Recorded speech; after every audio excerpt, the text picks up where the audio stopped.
Thump Thump Thump. Narrated by Scott from Exuberant Knack. It is recommended that you read the story while you listen to it with headphones.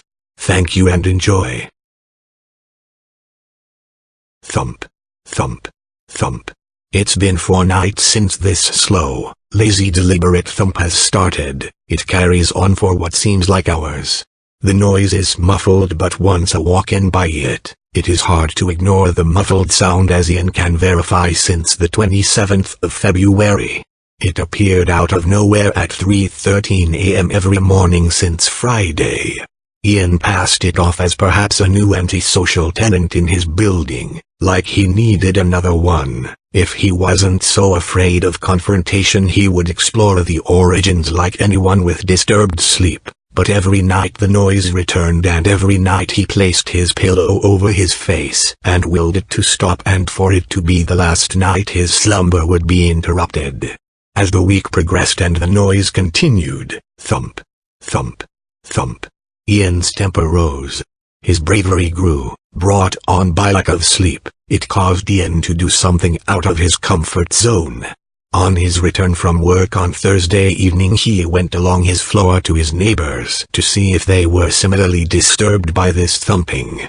One neighbor after the next opened the door to Ian and confirmed that they have not heard any noise, and made their respective excuses to close the door and finish their conversation with this nervous little man they saw occasionally in the hallway.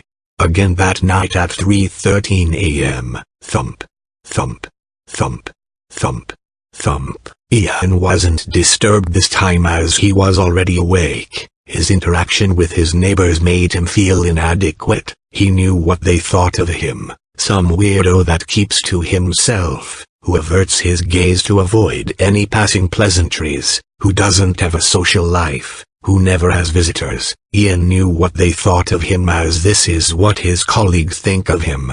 Thump, thump, thump.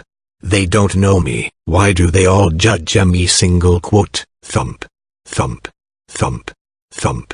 The weekend came and went. The thumping continued, each night continuing for a little bit longer than the previous, gradually creeping into what should be a new day.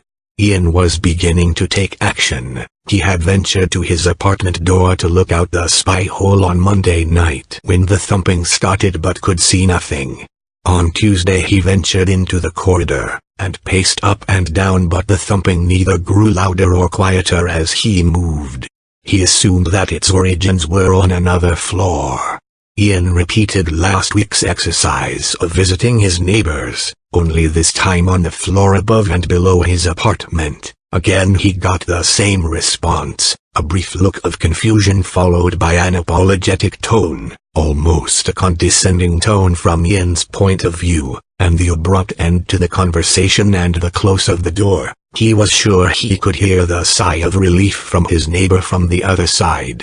Again the thumping started at 3:13 a.m. Again Ian was awake, but this night was different. The thumping was louder, much louder. Ian, being the physically inferior specimen he is, grabbed the bat he kept beside his front door, and entered the corridor. He paced up and down his floor.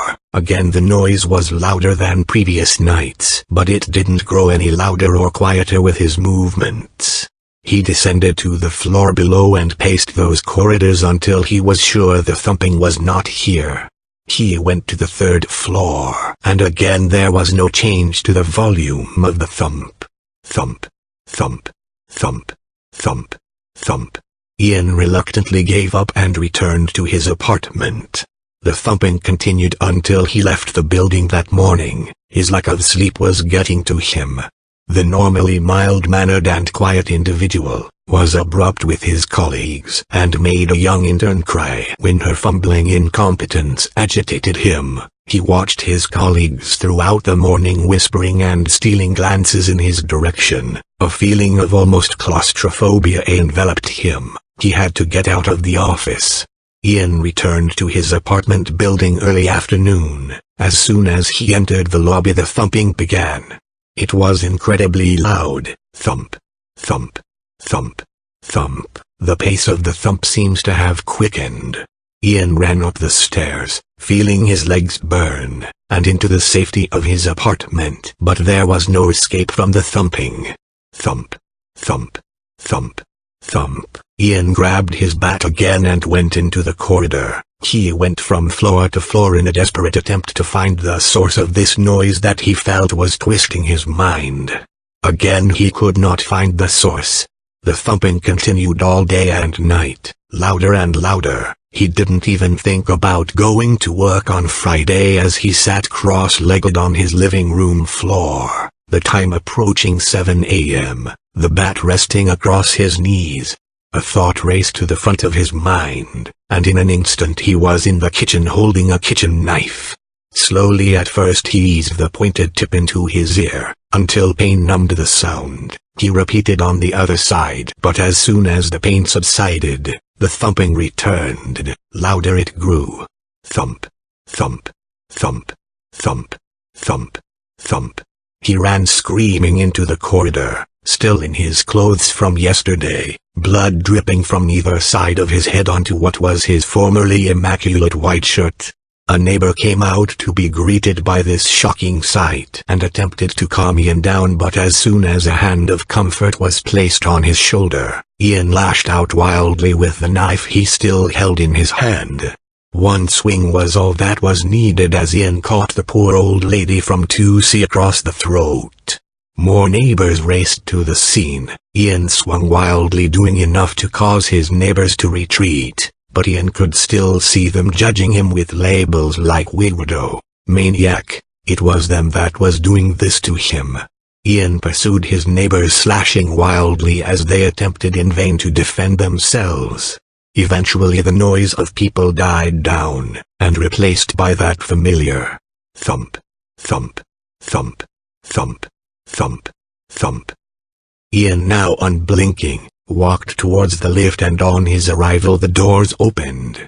Mrs. Peterson, from 1B, had come up. She was instantly greeted by the sight of Ian in his now red shirt, knife in hand. In the background she could make out the distorted lumps of some of her former neighbors, and another lying partially in the doorway.